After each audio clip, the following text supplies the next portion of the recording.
সবাইকে স্বাগতম। আমি মোহাম্মদ খুরশেদ আলম, প্রভাষক, হিসাব বিজ্ঞান বিভাগ, মাস্টার নজির আহমেদ ডিগ্রি কলেজ। আমাদের গত করোনার সময় যেহেতু শিক্ষা প্রতিষ্ঠান বন্ধ ছিল, সেই কারণে আমরা অফলাইন থেকে ক্লাস অনলাইনে চলে গিয়েছিল এবং তোমরা নিয়মিত অনলাইন ক্লাসগুলো করেছো, দেখেছো, বুঝে নিয়েছো। আবারও যেহেতু শিক্ষা প্রতিষ্ঠান খুলেছিল এবং শিক্ষা প্রতিষ্ঠান আবারও অমিক্রণের কারণে বন্ধ হয়ে গেছে, এই বন্ধের সময় আমাদের অফলাইন ক্লাস থেকে অনলাইন ক্লাসের ধারাবাহিকতায় অর্থাৎ অনলাইন ক্লাস চলমান রাখার জন্য আমরা যে ক্লাস শুরু করছি সেই ক্লাসটি আজকে আমি আলোচনা করব। অর্থাৎ আমি মোহাম্মদ খুরশেদ আলম আজকে সেই ক্লাসের বিষয়ে আলোচনা করব এবং যে বিষয় সেটি হলো বাংলাদেশের করবিধি। আর এটি রয়েছে হিসাব বিজ্ঞান বিভাগ দ্বিতীয় বর্ষ, ব্যবস্থাপনা বিভাগ তৃতীয় বর্ষ এবং মার্কেটিং বিভাগ তৃতীয় বর্ষ। তাহলে চলো আজকে আমরা যে অনলাইন ক্লাসের ধারাবাহিকতায় আমরা যে ক্লাসটি করব সেটি হলো বাংলাদেশের করবিধি এবং এই করবিধির যে চ্যাপ্টারটি নিয়ে আলোচনা করব সেটি হলো মূল্য সংযোজন কর 1991। অর্থাৎ এইখান থেকে আমাদের প্রত্যেকবার এই কোশ্চেন আসে 10 মার্ক, অবশ্যই একটা আমরা পাই এখান থেকে 10 মার্ক। এই চ্যাপ্টারটি আমরা অত্যন্ত গুরুত্ব সহকারে করব যেহেতু এখানে আমাদের 10 মার্ক রয়েছে এবং এই চ্যাপ্টারটি অত্যন্ত সহজ।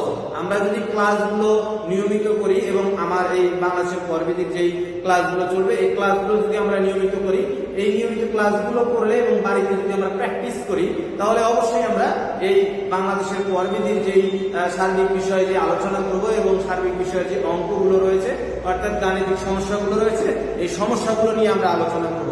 এই সমস্যাগুলো আমরা তুলে ধরবো এবং সমস্যা কিভাবে সমাধান করতে হয় সেটি আমরা বলবো। তাহলে চলে যাই আমরা প্রথমেই যে চ্যাপ্টারটি আমি বললাম সেটি হলো মূল্য সংযোজন কর 1991। তাহলে চলে যাই মূল্য সংযোজন কর 1991। আজকের যে গাণিতিক সমস্যাটি সমাধান করব সেই গাণিতিক সমস্যাটি আমি প্রথমে করে দিচ্ছি, তারপরে অবশ্যই আমরা গাণিতিক সমস্যাটির সমাধান হোয়াইট বোর্ডে দেখব। তাহলে চলো আমরা গাণিতিক সমস্যাটি প্রথমে শুনে নেই। এবিসি লিমিটেড 2021 সালের 30শে জুন সমাপ্ত বছরের পণ্য উৎপাদন ব্যয় ও বিক্রয় সংক্রান্ত তথ্যাবলী নিম্নে দেওয়া হলো।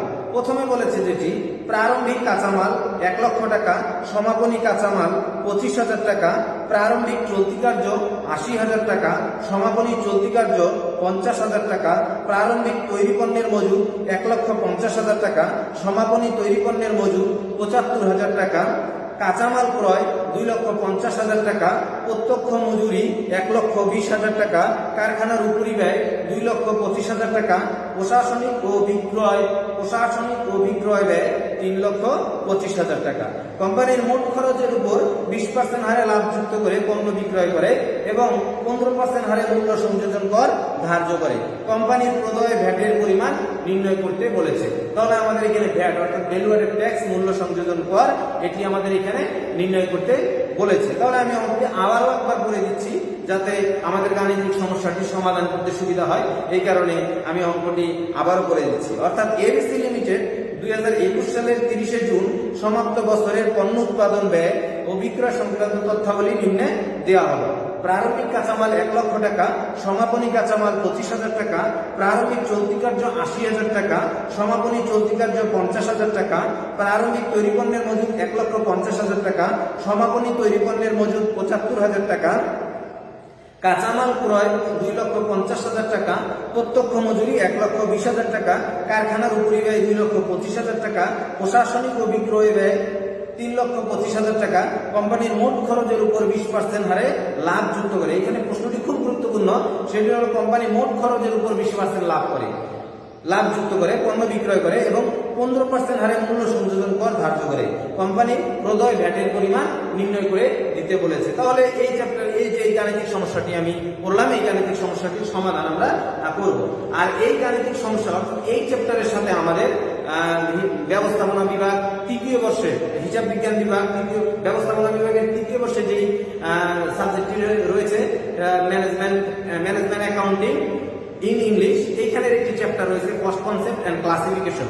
এইখানে যে আমরা গাণিতিক সমস্যাগুলো করেছিলাম এই গাণিতিক সমস্যা আর এইখানে যে গাণিতিক সমস্যা প্রায় সেম টু সেম, অর্থাৎ ওইখানে মূল্য সংযোজন কর নির্ণয় করতে হয় না, কিন্তু আমাদের মোট বিক্রয় এবং বিক্রয় মূল্য মোট ব্যয়ের সাথে মুনাফা যোগ করে বিক্রয় মূল্য নির্ণয় করতে হয়। আর এইখানে আমাদের বিক্রয় মূল্য নির্ণয় করতে হবে এবং বিক্রয় মূল্য থেকে ব্যবহৃত কাঁচামালের ব্যয় বাদ দেওয়ার পর যেটি আসবে সেটির উপর আমাদের 15% ভ্যাট কাটতে হবে। এখানে যদি আমাদের বলে দেয় যে ভ্যাট বের করো, এখানে 15% বলুক আর না বলুক, যদি বলে প্রদয় ভ্যাটের পরিমাণ নির্ণয় করো, প্রদয় মূল্য সংযোজন করের পরিমাণ নির্ণয় করো, তখন আমাদের অবশ্যই 15% ভ্যাট ধরতে হবে। তাহলে এইখানের যে গাণিতিক সমস্যাটি আমরা পড়ছি, এই গাণিতিক সমস্যাটি সমাধান করার জন্য আমাদের যে একটা ছক রয়েছে, এই ছকটি আমি বলে দিচ্ছি, তারপরে এই গাণিতিক সমস্যাটির সমাধান আমরা করব। ছকটি হলো, প্রথমে আমাদের এই গাণিতিক সমস্যার প্রথমে আমাদের যে ছকটি রয়েছে এই ছকটি জানতে হবে এবং প্রথমে আমাদের ছকের প্রথমেই একেবারে লিখতে হবে আমাদের প্রারম্ভিক কাঁচামাল, অর্থাৎ প্রারম্ভিক কাঁচামাল যেটি হবে প্রারম্ভিক মজুদ কাঁচামাল। প্রারম্ভিক মজুদ কাঁচামালের সাথে আমরা যোগ দিব কাঁচামাল ক্রয়। কাঁচামাল ক্রয়, প্রারম্ভিক মজুদ কাঁচামাল, আমরা খুব গুরুত্ব সহকারে শুনবো এই কথাগুলো, তাহলে আমরা আমাদের অঙ্ক করতে সহজ হবে। আমরা কি প্রারম্ভিক মজুদ কাঁচামাল, এর সাথে যোগ দিব আমরা কি কাঁচামাল ক্রয়। কাঁচামাল ক্রয় যোগ দেওয়ার পর এর থেকে বাদ দিব সমাপনী মজুদ কাঁচামাল। সমাপনী মজুদ কাঁচামাল বাদ দিলে আমরা কি পাবো, সেটি হলো ব্যবহৃত কাঁচামালের ব্যয়। এটি সমাপনী মজুদ কাঁচামাল বাদ দিলে আমরা পাবো কি ব্যবহৃত কাঁচামালের ব্যয়। এটি খুব গুরুত্বপূর্ণ। এর সাথে আমরা যোগ দিব প্রত্যক্ষ মজুরি, প্রত্যক্ষ অন্যান্য খরচগুলো যোগ দিলে আমরা পাবো মুখ্য ব্যয়। আমরা মুখ্য ব্যয় পাইলাম, অর্থাৎ প্রাইম কস্ট পাইলাম। মুখ্য ব্যয়ের সাথে আমরা যোগ দিব কি কারখানার উপরি ব্যয়, অর্থাৎ কারখানার উপরি ব্যয় আমাদের গাণিতিক সমস্যায় সরাসরি বলা থাকতে পারে যে কারখানার উপরি ব্যয় 2,50,000 বা 50,000 এরকম বলতে পারে, কিন্তু কোন অঙ্কে আবার কারখানার উপরি ব্যয়গুলো ভাগ ভাগ করে দেওয়া আছে। অর্থাৎ যেমন কারখানার মজুরি, কারখানার কর্মচারীর মজুরি, কারখানার কর্মচারীর বেতন, এরকম আর কি, কারখানার ভাড়া, তারপরে জ্বালানি, বিদ্যুৎ বিল, কারখানার, এগুলো এরকম আলাদা আলাদা ভাবে দেওয়া আছে। তখন এগুলো আমরা কি করব, একসাথে যোগ করে কারখানার উপরি ব্যয় বসাই দেব। এইরকম কারখানার উপরি ব্যয় যোগ দেওয়ার পরে আমরা কি পাবো, সেগুলো মোট উৎপাদন ব্যয়। কারখানার উপরি ব্যয় যোগ দেওয়ার পরে আমরা পাবো মোট উৎপাদন ব্যয়। মোট উৎপাদন ব্যয়ের সাথে আমরা যোগ দেবো প্রারম্ভিক চলতি কার্য। আমি আবার বলতেছি, আমি যে কথাগুলো বলতেছি এগুলো খুবই গুরুত্বপূর্ণ অঙ্ক করার জন্য। তাহলে আমরা মোট উৎপাদন ব্যয়ের সাথে যোগ দেবো প্রারম্ভিক চলতি কার্য। প্রারম্ভিক চলতি কার্য যোগ দেওয়ার পরে বাদ দিব সমাপনী চলতি কার্য। সমাপনী চলতি কার্য বাদ দেওয়ার পর আমরা যেটি পাবো সেটি হলো উৎপাদিত দ্রব্যের ব্যয়। উৎপাদিত দ্রব্যের ব্যয়, যেটি ইংরেজিতে ম্যানুফ্যাকচারিং কস্ট, অর্থাৎ উৎপাদিত দ্রব্যের ব্যয়। আমরা ম্যানেজমেন্ট অ্যাকাউন্টিং এ একই চ্যাপ্টার করেছি, সেখানে নাম দিয়েছিলাম ম্যানুফ্যাকচারিং কস্ট। আর এখানে কি মোট উৎপাদন, এখানে আমাদের তাহলে উৎপাদিত দ্রব্যের ব্যয়। তাহলে আমরা সমাপনী চলতি কার্য বাদ দিলাম, পেয়ে গেলাম উৎপাদিত দ্রব্যের ব্যয়। উৎপাদিত দ্রব্যের ব্যয়ের সাথে আমরা যোগ দিব কি প্রারম্ভিক তৈরি পণ্যের মজুদ। প্রারম্ভিক তৈরি পণ্যের মজুদ যোগ দিব এবং বিয়োগ দিব সমাপনী তৈরি পণ্যের মজুদ। তাহলে আমরা কি পাবো, বিক্রিত পণ্যের ব্যয়, অর্থাৎ কস্ট অফ গুডস সোল্ড। আমরা ম্যানেজমেন্ট অ্যাকাউন্টিং এ যেটি করেছিলাম কস্ট অফ গুডস সোল্ড, তাহলে আমরা পেয়ে গেলাম বিক্রিত পণ্যের ব্যয়। বিক্রিত পণ্যের ব্যয়ের সাথে আমরা কি যোগ দিব, প্রশাসনিক ও বিক্রয় উপরি ব্যয়। প্রশাসনিক ও বিক্রয় উপরি ব্যয়, এটা কোনো অঙ্কে বলে দেয় যে আমাদের বিক্রিত পণ্যের ব্যয়ের উপর এত % কাটো, কেটে কারখানার কেটে প্রশাসনিক ও বিক্রয় উপরি ব্যয় বের করো, এরকম বলে দেয়া থাকে। বা মোট খরচের উপর আমরা বের করি, এরকমও বের করি। আবার কখনো কখনো অনেকগুলো বিক্রয়, প্রশাসনিক ও বিক্রয়, যেমন অফিসের কর্মচারীর বেতন, অফিস ভাড়া, এগুলো প্রশাসনিক উপরি ব্যয়। অর্থাৎ প্রশাসনিক ও বিক্রয় উপরি ব্যয় আলাদা আলাদা দেওয়া থাকলে আমরা এগুলো যোগ করে আবার লিখবো প্রশাসনিক ও বিক্রয় উপরি ব্যয়। যোগ দেওয়ার পরে আমরা পাবো কি মোট খরচ। আমরা কি পাবো, মোট খরচ, অর্থাৎ total cost, cost of sales. এর নাম কি টোটাল কস্ট অথবা কস্ট অফ সেলস অথবা মোট খরচ। তাহলে মোট খরচের সাথে আমরা যোগ দিব কি মুনাফা। মুনাফা যোগ দিলে আমরা কি পাবো, বিক্রয় মূল্য। তাহলে আমরা বিক্রয় মূল্য পাইলাম। এইবার আমাদের যেহেতু ভ্যাট নির্ণয় করতে বলেছি, তাহলে আমরা কি বিক্রয় মূল্য থেকে আমরা ব্যবহৃত দ্রব্যের কাঁচামাল বাদ দিব। বাদ দিলে আমরা কি পেয়ে যাব, যেটি বাদ দিব, বাদ দেওয়ার পর আমরা 15% কাটবো, সেটি আমরা অর্থাৎ মূল্য সংযোজন কর পেয়ে যাবো। ভ্যাট, প্রদয় ভ্যাটের পরিমাণ নির্ণয়, প্রদয় ভ্যাট বের করবো। তাহলে আমরা যে গাণিতিক সমস্যাটি করছি, এর আলোকে আমাদের এই চ্যাপ্টারে যে ছকটি রয়েছে, এই ছকটি আমি আলোচনা করলাম। তোমরা অবশ্যই খাতায় এই ছকটি লিখে নিবে, লিখে তারপরে বাড়িতে আবার প্র্যাকটিস করবে এখানের যে গাণিতিক সমস্যাগুলি। চলো তাহলে এবার আমরা চলে যাই এখানের গাণিতিক সমস্যার সমাধান। যেই আমরা গাণিতিক সমস্যাটি করেছি, এই গাণিতিক সমস্যাটি আর সমাধান আমরা হোয়াইট বোর্ডে এবার দেখব। চলো তাহলে চলে যাই আমরা এবার হোয়াইট বোর্ডে। এবার চলে যাই আমরা যে গাণিতিক সমস্যাটি পড়েছি সেই গাণিতিক সমস্যাটির সমাধান আমরা এবার দেখব। প্রথমে আমরা উপরে লিখব এবিসি লিমিটেডের মূল্য সংযোজন কর নির্ণয়ের বিবরণ এবং সাউথ এডিশন টাকা সেগুলো বিবরণ টাকা টাকা। তাহলে এটি আমাদের ছক এবং মূল্য সংযোজন কর নির্ণয়ের যে ছকটি রয়েছে সেই ছকটি আমি তুলে ধরলাম এবং এই ছকটির যে গাণিতিক সমস্যাটি করেছি সেই গাণিতিক সমস্যাটির সমাধান এবার আমরা দেখব। প্রথমে আমরা লিখব প্রারম্ভিক মজুদ কাঁচামাল। প্রারম্ভিক মজুদ কাঁচামাল আমাদের কত দেওয়া আছে অঙ্কে 1 লক্ষ টাকা।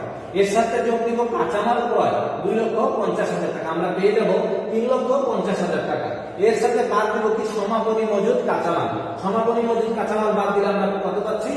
সমাপনী মজুদ কাঁচামাল 25,000 টাকা। এই 25,000 টাকা বাদ দিলে আমরা পাচ্ছি ব্যবহৃত কাঁচামালের ব্যয়, অর্থাৎ ব্যবহৃত কাঁচামালের ব্যয় আমরা কত পাচ্ছি? 3,25,000 টাকা।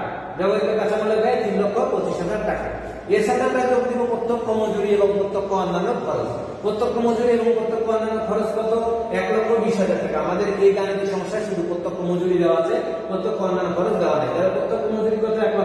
1,20,000 টাকা। এটি যোগ দিলে আমরা কি পাচ্ছি? মুখ্য ব্যয়। মুখ্য ব্যয় কত? 4,45,000 টাকা মুখ্য ব্যয়। এর সাথে আমরা যোগ দিব কি কারখানার উপরিব্যয়।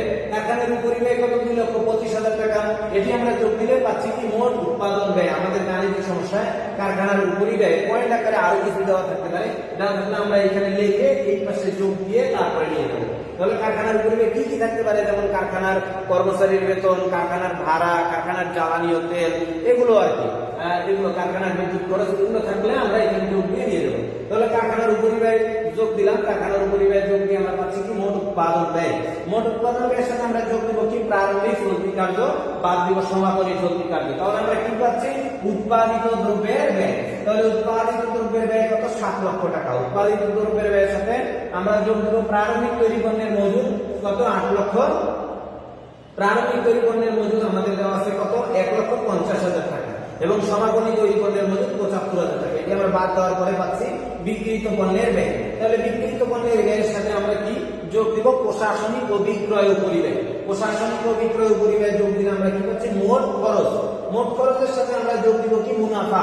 মুনাফা কি বলছে? মোট খরচের 20%। তাহলে মুনাফা মোট খরচের 20% আমরা যোগ দিয়ে পাচ্ছি কত? বিক্রয় মূল্য 13,20,000 টাকা। আমাদের এই গাণিতিক সমস্যা অর্থাৎ মূল্য সংযোজন কর নির্ণয় করার জন্য অবশ্যই আমাদের বিক্রয় মূল্য দরকার। তাহলে আমরা বিক্রয় মূল্য বের করলাম, আমরা বিক্রয় মূল্য বের করে ফেললাম এবং বিক্রয় মূল্য এবং ব্যবহৃত কাঁচামালের ব্যয়, এই দুটি পয়েন্ট আমাদের খুব গুরুত্বপূর্ণ বিষয়। তাহলে আমরা ব্যবহৃত কাঁচামালের ব্যয় পেয়ে গেলাম এবং বিক্রয় মূল্য পেয়ে গেলাম। তাহলে আমরা মূল্য সংযোজন কর কিভাবে নির্ণয় করবো সেটি আমরা দেখি। লিখবো বিক্রয় বিয়োগ ব্যবহৃত কাঁচামালের ব্যয় গুণন 15%। বিক্রয় আমাদের কত আছে? 13,20,000 টাকা। এর থেকে আমরা বাদ দিব কি ব্যবহৃত কাঁচামালের ব্যয় 15%। তাহলে ব্যবহৃত কাঁচামালের ব্যয় 15% যদি আমি বাদ দেই, ব্যবহৃত কাঁচামালের ব্যয় বাদ দেওয়ার পরে যেটি হবে সেটির উপরে 15% কাটবো। তাহলে 13,20,000 থেকে 3,25,000 বাদ দিলে আমরা যেটি পাচ্ছি তাহলে সেটি হলো 9,95,000। এর উপরে আমরা 15% ব্যাট কেটে আমরা পাচ্ছি কত? 1,49,250 টাকা। এটি হলো প্রদয় ব্যাটের পরিমাণ। এই অ্যামাউন্টটি হলো মূল্য সংযোজন কর নির্ণয়। তাহলে আমাদের এই গাণিতিক সমস্যায় যে মূল্য সংযোজন কর নির্ণয় করতে বলেছে সেটি আমরা মূল্য সংযোজন কর নির্ণয় করলাম। সেটি এবিসি লিমিটেডের মূল্য সংযোজন কর হয়েছে 1,49,250 টাকা এবং এই বিক্রয় মূল্য মূল্য সংযোজন কর নির্ণয়ের জন্য বিক্রয় মূল্য এবং ব্যবহৃত কাঁচামালের ব্যয় আবশ্যক, অর্থাৎ এটি আমাদের অঙ্কে অবশ্যই করতে হবে। এটি আরো একটি বিকল্প হবে, অর্থাৎ আমরা এই সবটিতে বিক্রয় মূল্য বের করব। বিক্রয় মূল্য বের করার পরে মূল্য সংযোজন কর বের করার জন্য আরো একটি পন্থা রয়েছে। সেটি হলো আমরা কি করব? আমরা বিক্রয় মূল্যের উপর 15% কাটবো, অর্থাৎ 13,20,000 এর উপর 15% কাটবো এবং ব্যবহৃত কাঁচামালের ব্যয় 3,25,000 টাকার উপর 15% কাটবো। যা বের হবে অর্থাৎ বিক্রয় মূল্যের যে ভ্যাট বের হবে এবং ব্যবহৃত কাঁচামালের যে ভ্যাট বের হবে, ওটা থেকে ওটা বিক্রয় মূল্যের ভ্যাট থেকে ব্যবহৃত কাঁচামালের ভ্যাট বাদ দেওয়ার পরে যেটি পাবে সেটিও প্রদয় মূল্য সংযোজন কর, অর্থাৎ সেটি অ্যামাউন্ট 1,49,250 টাকা। 1,49,250 টাকা হবে। তাহলে এই হলো আমাদের গাণিতিক সমস্যার সমাধান। আমরা গাণিতিক সমস্যাটির সমাধান দেখলাম এবং কিভাবে গাণিতিক সমস্যাটির উপস্থাপন করতে হয় আমাদের খাতায়। আমরা বাড়িতে এই গাণিতিক সমস্যাগুলো অর্থাৎ মূল্য সংযোজন পর 1991 এই চ্যাপ্টারটি আমরা বাড়িতে আরো ভালো করে দেখব এবং কিভাবে করা যায় এবং বাড়িতে প্র্যাকটিস করব এবং কিভাবে করা যায় সেটি আমি দেখাইলাম। এভাবে আমরা বাড়িতে প্র্যাকটিস করবো, ইনশাআল্লাহ মূল্য সংযোজন পরে কোনো সমস্যা হবে না। আমি কলেজের পেজেও আমার এই কোশ্চেনটি উপস্থাপন করে দিব অর্থাৎ তুলে দিব এবং সেখানে আমার মোবাইল নাম্বার থাকবে, কেউ যদি বুঝে না থাকো অবশ্যই যোগাযোগ করে তোমরা বুঝে নিতে পারবা এবং কোন জায়গায় বুঝো নাই সেটি বললে আমি অবশ্যই এর সমাধান করে দেব। তাহলে আজকে যে অনলাইন ক্লাস করলাম আশা করি সবাই বুঝেছো এবং বাড়িতে আরো প্র্যাকটিস করবা, প্র্যাকটিস করলে ইনশাআল্লাহ আরো ক্লিয়ার হয়ে যাবে। তাহলে আজকের এই অনলাইন ক্লাস আমি এখানেই শেষ করছি। সবার শুভকামনা এবং সুস্বাস্থ্য কামনা করে আমি আমার ক্লাস এখানেই শেষ করছি। সবাইকে অসংখ্য ধন্যবাদ।